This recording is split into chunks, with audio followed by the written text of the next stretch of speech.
menceritakan ke teman-teman apa fakta-fakta yang kami dapatkan.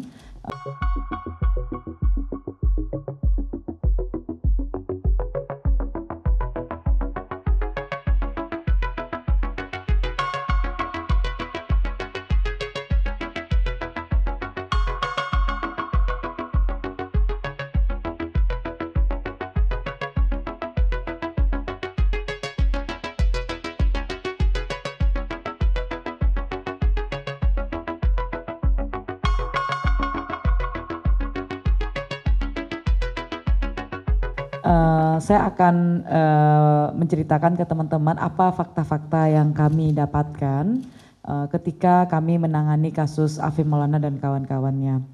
Saya mulai dari sebuah pertanyaan, kenapa LBH Padang itu sangat yakin ada penyiksaan terhadap Afif Maulana dan kawan-kawannya. Pertama, kami melihat bahwa yang meyakinkan salah satunya terjadi penyiksaan itu memang dari foto dari keluarga tentang kondisi jasad korban. Jadi mungkin di teman-teman juga sudah beredar foto rata-rata traumanya itu ada di sebelah kiri ya. Jadi mulai dari pinggangnya, belakangnya dan juga kemudian bagian depannya gitu. Dan ini kemudian teridentifikasi dari foto yang kami temukan dan itu juga ditemukan oleh keluarga. Setelah kami temukan trauma-trauma kekerasan itu, apalagi yang membuat kami yakin bahwa Afif Maulana dan kawan-kawan disiksa? Yang kedua adalah posisi mayat ya.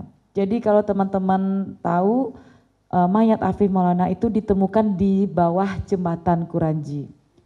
Di bawah jembatan Kuranji ada 2 jembatan di situ. Kalau kita dari Polsek Kuranji maka di bawah jembatan sisi kiri. Nah, di bawah jembatan Kuranji itu mayat Afif itu telentang teman-teman dengan posisi seperti ini.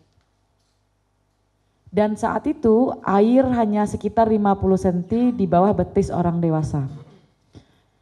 Itu fakta-fakta yang kami temukan dan ketika kami melihat ketinggian jembatan ke bawah, kami memperkirakan bahwa kalau dia lompat atau dia jatuh dari atas jembatan maka kondisinya akan lebih remuk.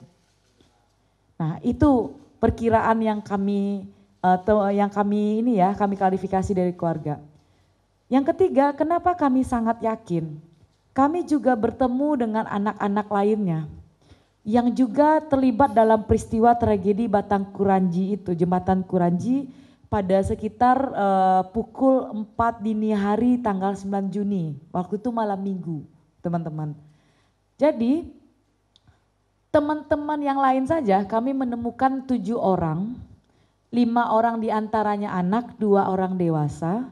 Kami berjumpa dengan mereka, kami menemukan tanda-tanda kekerasan di tubuh mereka.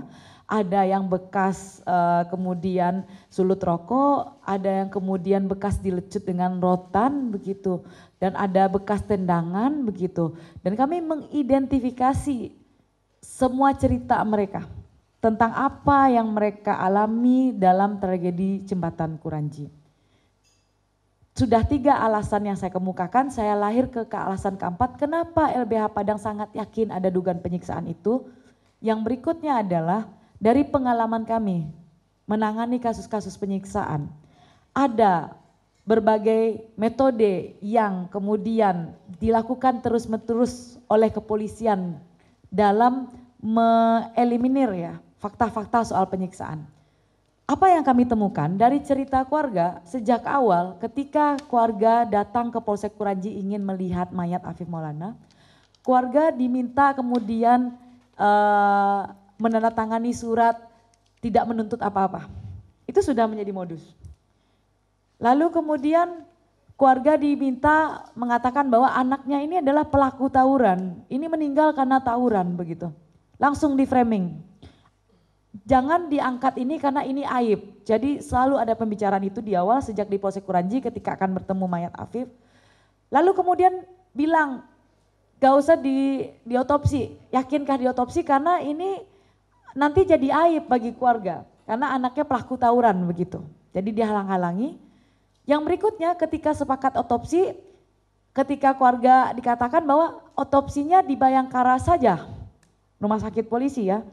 Jangan ke M. Jamil karena di M. Jamil berbayar. Kalau di Bayangkara gratis. Akhirnya keluarga tetap pilih di Bayangkara. Awalnya keluarga ingin di M. Jamil.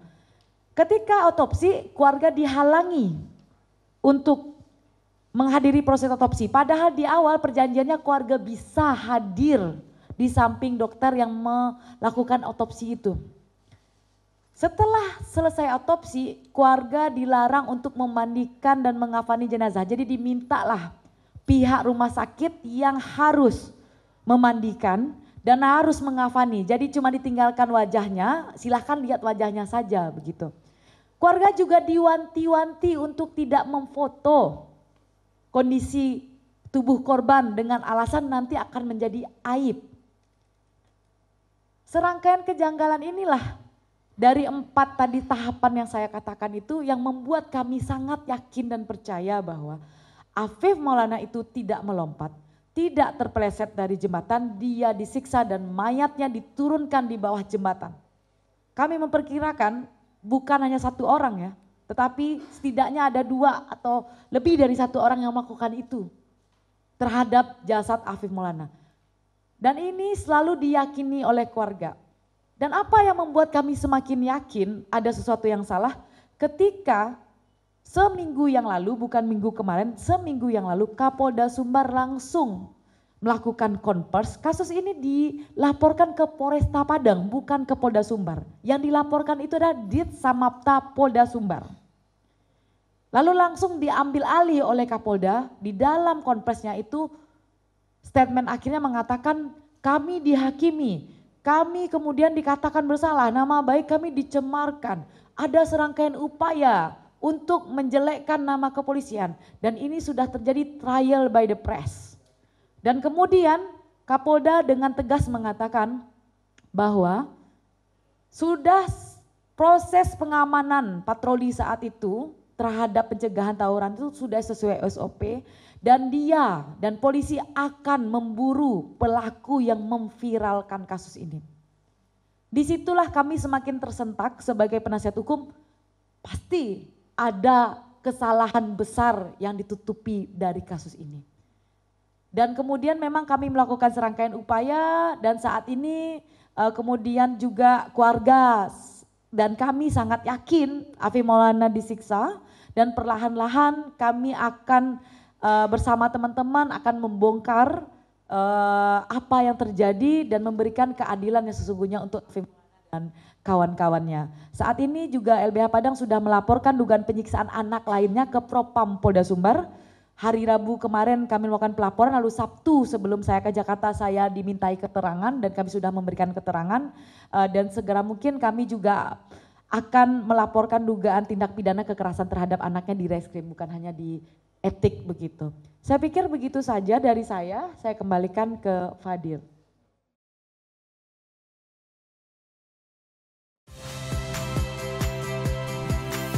Saya Radi Saputro. Saksikan program-program Kompas TV melalui siaran digital, pay TV dan media streaming lainnya. Kompas TV, independen, terpercaya.